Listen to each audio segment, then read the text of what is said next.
Тазабек Икрамов кесиптеши Айбек Осмонов тууралуу өз пикирин айтты. Жогорку кеңештин депутаты Тазабек Икрамов айрым кесиптештер боюнча кээ бир жагдайларга өз пикирин билдирди. Жогорку кеңештеги айрым кесиптештерим боюнча кээ бир жагдайларга өз пикиримди билдирбесем, адамгерчиликсиз кадам болуп калчудай. 6 жана 7 чакырылыштын депутаты Айбек Осмонов депутаттык мандат алганга чейин бир күндө мамлекеттик кызматты аркалабай бизнес менен алектенип келген. Миңдеген жумушчу орундарын түзүп, миллиондогон сом салык төлөдү. Бир тууган Нурбек жана Айбек Осмоновдор кичи мекени Кара Суу районуна эле эмес, жалпы Кыргызстанга кайрымдуулук иштерин жасап, аны жалпы элге жарыя кылбай жүргөндөрү боюнча маалыматым бар. Ишкерлик кылуу, сырттан инвестиция тартуу, өнөктөштөр менен сапаттуу иштешүү ар бир эле адамдын колунан келе бербейт. Ал эми мындай мыкты сапаттар Айбек Жапаровичте бар. Депутат катары Айбек Осмонов өз округундагы маселелерди көтөрүп, айрымдардын жеринде өз каражаты менен чечип келет. Принципиалдуу маселелерде өз пикири, позициясы бар депутат. Ошондуктан бүгүнкү күнү депутат Айбек Осмоновдун айланасында түзүлгөн кырдаалда сабырдуу чечим кабыл алып, анын мандаты боюнча сөз жүргөндө кызуу кандуулук калтырбасак. Азыр ал коллегам ден соолугуна байланыштуу жылда өтүүчү профилактикалык дарылануу процесси үчүн өлкөдөн тыш аймакта экенин эске алып, эмоциялык билдирүүлөрдөн жана маалымат таратуудан карманып туралык, деди ал. Белгилей кетсек, жогорку кеңештин депутаттары Шайлообек Атазов, Айбек Осмонов жана экс-депутаттар Искендер Матраимов Кыргызстандан чыгып кетишкени маалымдалган. Ал эми жогорку кеңеш Шайлообек Атазов дарылануу үчүн, Айбек Осмонов үй бүлөлүк жагдайга байланыштуу эмгек өргүүгө чыкканын билдирди.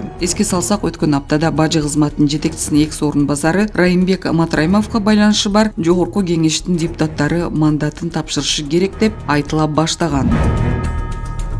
Министрликти сотко бериңиздер. Депутат Свет эскертүүсүз эле өчүрүлүп жатканын айтты. Жогорку кеңештин депутаты Эмил Токтошов электр энергиясы эскертүүсүз эле өчүрүлүп жатканын айтып, энергетика министрлигин сынга алды. Акыркы күндөрү бардык жерлерде свет эскертүүсүз эле өчүп. Урматтуу Москва шаарындагы мекендештер, Умбем клиникасы төмөнкү кызматтарды сунуштайбыз. Педиатр, гинекология, стоматология, неврология, хирургия, кардиология, лор, УЗИ жана башка. Андан тышкары массаж жана бардык лабораториялык анализдер. Толук маалымат +7 925 103 22 77. Биздин дарек Москва шаары, метро Нахимовский проспект, Сивашская 7, корпус 2. Сиздин ден соолугуңуз биздин камкордук.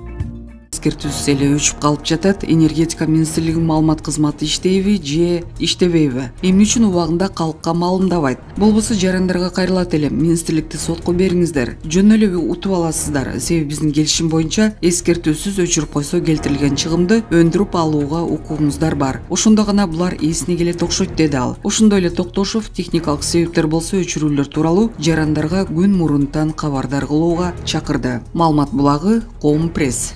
Акыркы күндөрү бардык жерлерде свет өчүп калып атат. Бул электричество боюнча мен ойлойм азыр баары жетиштүү деп айтып атат. Ошондуктан мына мен айтат элем, ушу министрликтин маалымат кызматы барбы же жокпу? Булар эл менен иштейби, иштебейби? Эмне үчүн убагында маалымдабайт? Ошон үчүн ушу боюнча жооп берип койсун, өчүрсө алдын ала эскертип коюш керек. Болбосо мен жарандарга кайрылат элем, силер дагы анда сотко бериңиздер. Булар качан сотко, силер соткон жеңесип утасыздар. Себеби буларда келишим бар биз менен. Убагында электричествону өчүрүп койсо, убагында бербесе, силер толук ошол жабыркаган, ошол кеткен чыгымдарды өндүрүп алганыңызга силердин укугуңузда бар. Ошон үчүн сотко бериңиздер, буларды ошондо гана булар эсине келет окшойт менимче. Унчукпай эле өчүп коет, канча көп жерде өчүп атат. Ошон үчүн Алмаз Акунжанович мундагы эскертип койсоңуз, маалымат берсин. Мен билем техникалык себеп болот. Бирок маалымат берип коюш керек. Эртең өчөт, бүрсүн өчөт, мынча саат деп ошого карап жарандарыбызда иштерин пландап алыш керек.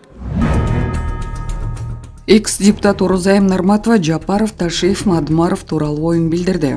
Экс-депутат Орозайым Нарматова социалдык тармактагы баракчасы аркылуу түз эфирге чыгып, коомчулукта ага карата болуп жаткан суроолорго жооп берди. Ал Кемпирабад боюнча козголгон кылмыш ишине тергөө жүрүп жатканын айтып, үй камагына чыгышына жүрөк оорусу себеп болгонун билдирген. Ал эми бийлик тарабынан ага эч кандай кысым болбогонун айтты. Бизди макта, бирөөнү жаманда деген талап болгон жок. Мен эч ким менен соодалашып, эч кимди сатып же бирөөгө залал келтирип белгилеп кеткен жокмун деген ал. Мындан тышкары Нарматова убагында Садыр Жапаров менен Камчыбек Ташиевди колдогон учурлары болгонун, 2020-жылы бийликке келгенде командага кошулууга чакыруулар болгонун дагы жашырган эмес. Ошондой эле ал бийликтин учурдагы жүргүзүп жаткан иштеринде жакшы кадамдар болуп жатканын белгилеп, бирок айрым адилетсиз камоолорго каршы экенин айткан. Эске салсак, Орузайым Нарматова Бүтүн Кыргызстан саясий партиясынын тизмеси менен 2021-жылы жогорку кеңешке шайланып келген. 2022-жылы 20-январда Нарматованын жогорку билими тууралуу диплому мыйзамсыз деген негиз менен Борбордук шайлоо комиссиясы анын мандатын жокко чыгарган. Ооба, мен бул бийликке абдан катуу сын пикирлерди, өзүмдүн оюмду айтып жүргөн учурум болгон. Бирок мен ага чейин деле азыркы учурдагы президент Садыр Жапаровдун партиясына кошулуп, аны менен биргеликте Кумтөр маселесин көтөрүп, ал кишини колдоп, ошондой эле 2011-10 жылдары ошол Ата журт партиясын менин ата-энем колдоп, ушул партия келсе Кыргызстанда адилеттүүлүк орнойт, Кумтөр элге кайтарылат деген изги жакшы үмүтү менен менин ата-энем колдоп жүрүшкөн. Ошолордун бар жогу урматтуу Садыр Жапаровдун, ошондой эле Ташиевдин саясаттын колдогон учурларыбыз да болгон. Тилекке каршы 2020-жылдан кийин бул команда бийликке келип, мени деле чакырган, карындашым кел, катарыбызга кошул, биз менен кызматташ деп. Бирок мен Адахан Кимсанбаевичти колдоп жүргөндүгүм үчүн ар жак бер жакка секирүү мен намысыма, адамдыкка бериме туура келбегендиги себебинен мен Бүтүн Кыргызстан саясий партиясынын ичинде Мадымаровдун идеясын колдоп жүрдүм. Мен азыр учурда башымдан өткөн ушунча кыйынчылыктын бар жогуна, ошондой эле кандай десем, сыноолордун бар жогуна бул тагдыр жана ошондой эле кандайдыр бир деңгээлде менин күнөөм болсо, ал жеке менин өзүмдүн катачылыгым жана кемчилигим деп билем да. Мэр шаардык кеңештин отурумунан эмне себептен чыгып кетти? Мэрдин түшүндүрмөсү боюнча шаардык кеңештин азыркы курамда отурум өткөрүүсү мыйзамга каршы келет. Айбек Жуншалиев мындай кадамга дал ушул себептен барган. Эске салсак, бүгүн Бишкектин аянты кеңейтилип жатканына байланыштуу шаардык кеңештин депутаттарынын саны 45тен 235ке көбөйтүлөрү айтылган. Административдик аймактык реформа жүрүп жаткан кырдаалда депутаттар төмөнкүдөй шартта иштей тургандыгы айтылды. Шаардык кеңештин статусу ошол бойдон калат. Кайра шайланбайт, шаардын курамына кире турган айылдык кеңештер эми шаардык кеңешке кирет. Депутаттар ишин уланта берет, бирок толук курамда болушу шарт. Тагыраагы шаарга кошула турган айыл аймактардын депутаттары эми шаардык кеңешке кошулат. Алардын ыйгарым укуктары мөөнөтү аяктаганга чейин же суроо мыйзам чегинде чечилгенге чейин сакталат. Москвада мигранттар 17 жаштагы жигитти зордуктап салышты. Москванын четинде 17 жаштагы баланы зордуктоого шектелген 2 мигрант кармалды. Бул тууралуу База Telegram канал жазды. Маалыматка ылайык, мигранттар таанышуу сайты аркылуу кыздын атынан 17 жаштагы жигитке жолугушуу уюштурганы аныкталган. Жигит жолугушууга келгенде мигранттар аны башка уруп токоого алып барышкан. Алар жигитти алгач тономок болушкан, бирок жабырлануучунун жанында 100 рубль гана болгондуктан алар жигитти зордуктап баарын видеого тартып алышкан. Полиция бул кылмышка шектүү катар мурда уурлук боюнча соттолгон 23 жаштагы Тажикстандын Жараны Абдусалим Махмудов жана анын 19 жаштагы мекендеши Баракатулло Ахроровду кармады. Бул факты боюнча жашы жете электерге карата сексуалдык зомбулук көрсөтүү беренеси боюнча иш козголду. Кылмышкерлер 6 жылга чейин эркинен ажыратылышы мүмкүн. Бишкекте жүк ташуучу унааларга күндүз жүрүүгө тыюу салуу сунушталды. Жогорку кеңештин бүгүнкү жыйынында депутат Эмил Токтошов Бишкек шаарында жүк ташуучу унааларга күндүз жүрүүгө тыюу салууну сунуштады. Токтошов 3-класста окуган кызды фура тебелеп кеткен окуяны мисал келтирип, кошумча жол эрежесин киргизүүнү демилгеледи. Айдоочуну камап койгон менен көйгөй чечилбейт, башка жол менен чечишибиз керек. Шаар чоңоюп атат, калкы миллиондон ашты. Эгер чоң машиналарды күндүз жүргүзбөсөк, жол кырсыктары азаят, деди ал. Бир канча күн мурда эле баарыбыз күбө болдук.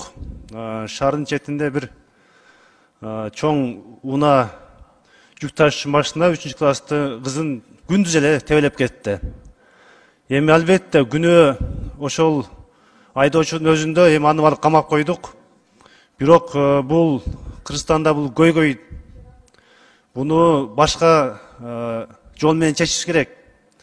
Эч ким кепилдик бербейт, ошо баланы камап койсок эле эртең кырсык болбойт деп. Биздин шаар чоңоюп атат. Миллиондон ашты калкы. Демек, жол эрежесине башка өзгөрүүлөр киргизиш керек. Мен ушу сунуштарга элем, урматтуу Алмаз Акунжанович. Мына башка чоң шаарларда жүк ташуу машиналар, чоң машиналар саат 9-дан кечки 6-га чейин гана жүргүзүлөт да. Бизде ушуну киргизиш керек. Чоң жүк ташуу машиналарды категорияга бөлүп туруп, кечки 9-8-ден эртең менен 6-га чейин жүргүзүп, күндүзү жүргөнгө тыюу салыш керек. Ошондо биз бир аз болсо дагы эми жол кырсыктарын болбоого мындай шарт түзүп беребиз да. Ошондуктан ушуну протокол тапшырып берсеңиз, бул экинчи жагы азыр тыгын да көбөйдү. Жол тыгындарындагы чечүүчү бирден бир жол ушул. Жүк ташуу машиналарды күндүзү жүргүзбөй, кечинде гана жүргүзгөнгө биз жол эрежесине киргизип бериш керек. Кайрадан бомба Лебединовка мектебине бомба коюлду деген маалымат түшкөн. Бүгүн 29 февралда Лебединовка мектебине бомба коюлду деген маалымат түшкөн. Бул тууралуу Чүй облусунун ички иштер башкы башкармалыгынын басма сөз кызматы билдирди. Маалыматка караганда Аламедин райондук ички иштер башкармалыгынын нөөмөт бөлүмүнө саат 7:48 бир жаран телефон чалып, Лебединовка айылындагы номер 1-орто мектебине бомба коюлганын билдирген. Факт Аламедин райондук милициясында катталып, тергөө иштери башталды. Окуя болгон жерге тергөө ыкчам тобу барган, текшерүүнүн жүрүшүндө маалымат тастыкталган жок. Текшерүү жүрүп жатат деп айтылат маалыматта.